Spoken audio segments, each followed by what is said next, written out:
नमस्कार दोस्तों, मेरा नाम है अभिषेक और मैं जयगुरु मोटर्स ड्राइविंग ट्रेनिंग स्कूल में 2 साल से ड्राइविंग सिखा रहा हूँ। आज मैं आपको बताने वाला हूँ कि नई गाड़ी खरीदने से पहले आपको क्या-क्या बातें जान लेनी चाहिए। बिल्कुल आसान भाषा में समझाऊँगा मैं आपको। देखिए, गाड़ी को 3-4 कैटेगरी होती है गाड़ी में। पहला कैटेगरी हो गया हैचबैक का, दूसरा कैटेगरी हो गया एसयूवीज़ का, तीसरा कैटेगरी हो गया एमपीवीज़ का, चौथा कैटेगरी हो गया सेडान कार का। तो इस तरह की कई कैटेगरियाँ आती हैं। तो सबसे पहले आपको अपने लिए किस कैटेगरी में गाड़ी चाहिए इसको आपको समझना पड़ेगा।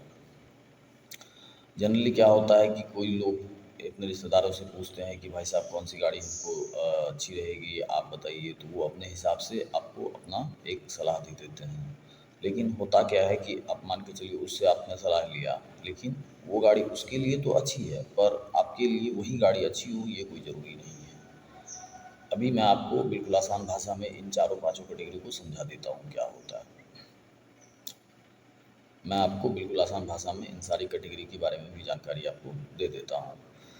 सबसे पहले बात करते हैं सेडान कार की। सेडान कार क्या होती है? सेडान कार वो कार होती है जो पीछे से लंबी होती है, जिसकी डिक्की पीछे निकली होती है। फॉर एग्जांपल के लिए आपने स्विफ्ट डिज़ायर देखा होगा, होंडा सिटी देखा होगा और फिर जो है और भी कई सारी हुंडई वरना देखी होगी। ये सब सेडान कार की कैटेगरी में आती है। लेकिन जहाँ आप हैचबैक कार देखते हैं तो वो कार पीछे उसकी डिक्की निकली हुई नहीं रहती है। वो छोटी गाड़ी होती है जैसे कि ऑल्टो कार हो गई, टाटा टियागो हो गई, टाटा का जो है पंच है वो हो गया और फिर जो है और भी हुंडई में भी आती है, ग्रैंड आई 10 आती है। ये सारी कारें जो हैं ये सेडान कार होती है।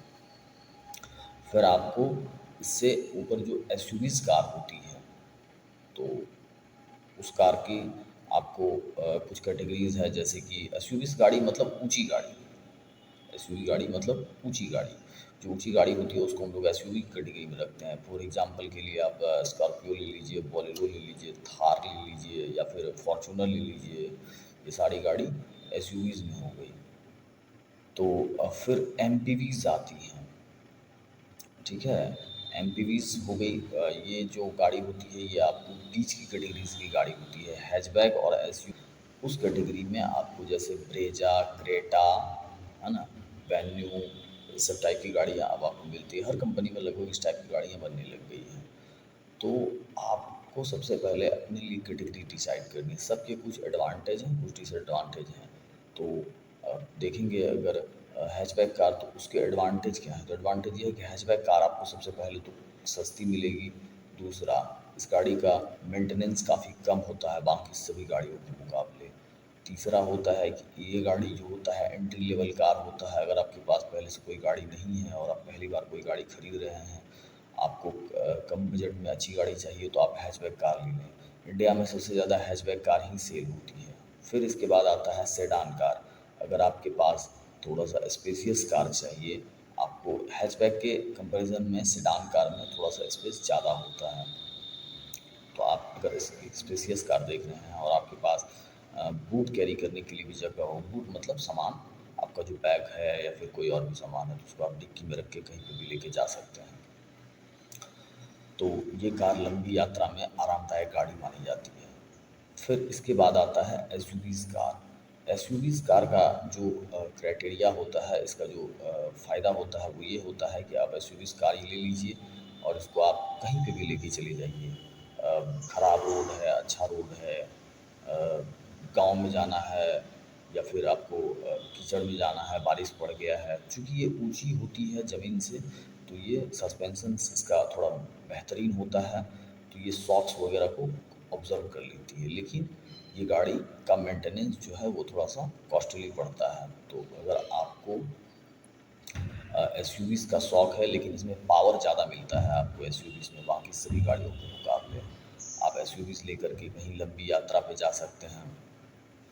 फिर एमपीवीज़ आता है जो कि पावर आपको एसयूवीज़ के जैसी देती है, लेकिन उसकी जो प्राइस होती है वो हैचबैक से थोड़ी-सी ज़्यादा होती है।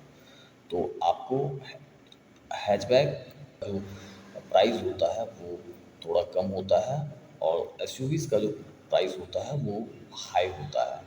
और एमपीवीज़ जो है इन दोनों के बीच की कैटेगरीज़ है। एमपीवीज़ का प्राइस एसयूवीज़ के मुकाबले कम है और फीचर्स जो है और पावर जो है वो हैचबैक के मुकाबले ज़्यादा है।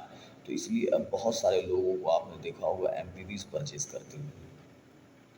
लेकिन फिर भी मैं कहना चाहूँगा कि अगर आप एक एंट्री लेवल कार लेना चाहते हैं और आपके परिवार में 4-5 लोग हैं, तो आप आराम से एक हैचबैक कार कुछ दिन के लिए खरीद सकते हैं। उससे आपका एक्सपीरियंस बेटर होगा और आपको कोई दिक्कत नहीं होने वाली है। ज़्यादातर लोग 90% लोग हैचबैक ही कार खरीद के चलाते हैं और मैंने देखा है, मैंने कई लोगों को सजेस्ट किया है, बहुत अच्छी-अच्छी गाड़ियाँ आ रही हैं। मैं आपको जनरली 4 कंपनी की गाड़ियों के नाम बताता हूँ और कंपनी के वाइज़ बताता हूँ कि ये गाड़ी में आपको क्यों खरीदनी चाहिए और क्यों नहीं खरीदनी चाहिए। सर, इन सभी कंपनियों में कुछ-कुछ फ़ायदे हैं और कुछ-कुछ नुकसान हैं। सबसे पहले बात करते हैं मारुति सुजुकी की। मारुति सुजुकी सबसे कम प्राइस में सबसे ज़्यादा फीचर्स वाली गाड़ियाँ बनाती है। इनकी जो गाड़ियाँ हैं वो आपको बहुत ज़्यादा देखने को मिलेगी इंडिया में। कहते हैं 10 में से 6 गाड़ियाँ जो है वो मारुति सुजुकी की ही हैं। अकेले आपको जान के बहुत हैरानी होगी कि 100 गाड़ियाँ अगर इंडिया में बिकती है ना, तो उसमें से 51 से अधिक गाड़ियाँ मारुति सुजुकी की ही हैं। चाहे आप वैगनार ले लीजिए, ऑल्टो ले लीजिए, ये सभी गाड़ियाँ जो होती है एकदम बिल्कुल लो मेंटेनेंस कार होती है।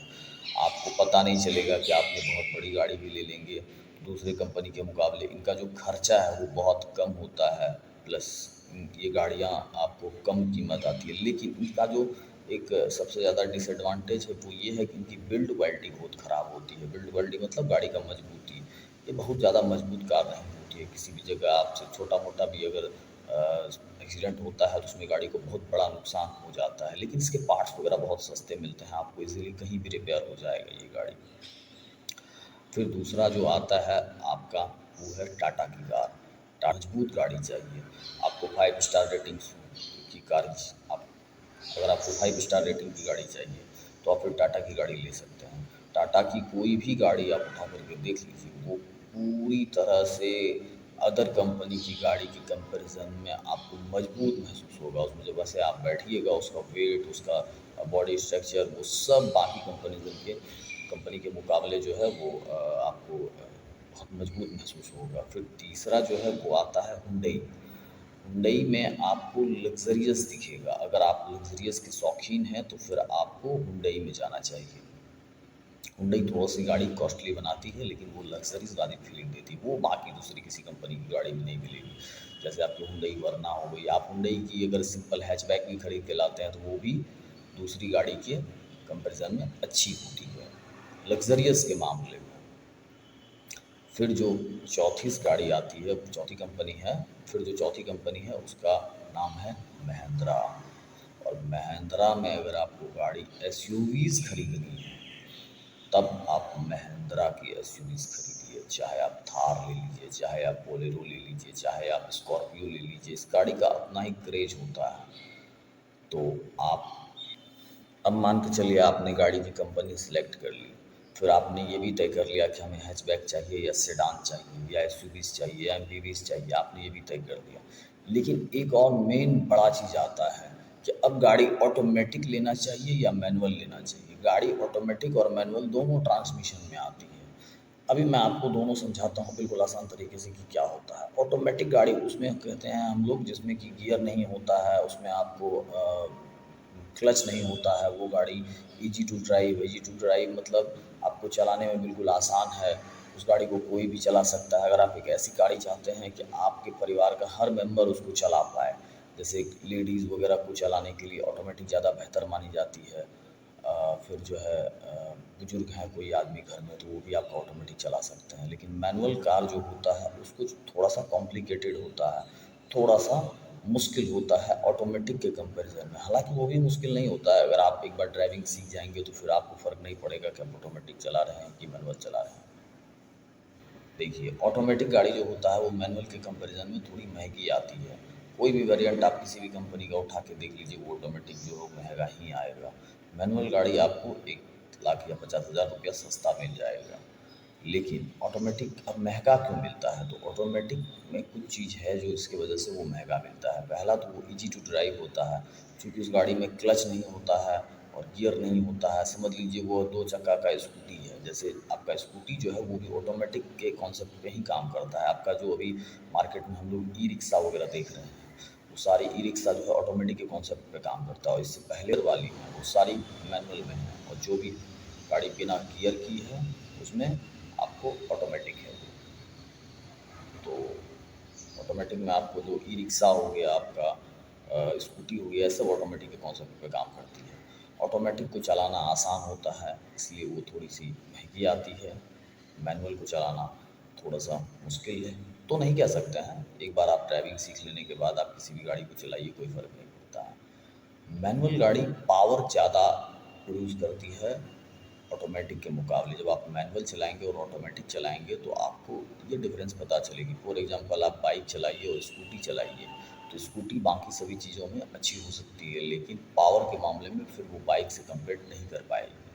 तो मैनुअल गाड़ी आपको माइलेज ज़्यादा देती है, इजी टू ड्राइव है, लो मेंटेनेंस है, ये सारी बातें ठीक है, लेकिन जहाँ बात पावर की आती है तो वो फिर मैनुअल चाहिए। तो अगर आपको एक ऐसी कार देखनी है जिसको आपकी फैमिली के हर मेंबर को चलाने में आसानी हो, तो फिर आप ऑटोमेटिक ले सकते हैं। लेकिन अगर आपको ऐसी गाड़ी चाहिए जो कि